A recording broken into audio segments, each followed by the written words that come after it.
നമ്മൾ ആഗ്രഹിക്കുന്നതിലും ചോദിക്കുന്നതിലും കൂടുതൽ ചെയ്തു തരാൻ കഴിവുള്ള ഒരു ദൈവം വീണ്ടും ഒരു ക്രിസ്മസ് ദിനം കൂടി നമുക്ക് ദാനമായിട്ട് തന്നിരിക്കുകയാണ്.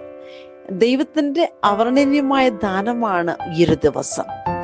ഈ ഒരു ക്രിസ്മസ് എന്ന് പറയുന്നത് വിശേഷമായിട്ടുള്ള വസ്തുക്കള് അല്ലെങ്കിൽ സമ്മാനങ്ങളുടെ ഒരു ഉത്ഭവമല്ല, മറിച്ച് നമ്മുടെ ജീവിതത്തിൽ സ്നേഹവും സമാധാനവും പങ്കുവെച്ച് എത്രമാത്രം നമ്മുടെ സാന്നിധ്യം മറ്റുള്ളവർക്ക് അനുഗ്രഹമാക്കി മാറ്റാൻ കഴിയും എന്നുള്ളതാണ് ഈ ക്രിസ്മസ് ദിനത്തിൽ ദൈവമായ കർത്താവ് നമ്മളോട് ആവശ്യപ്പെടുന്നത്.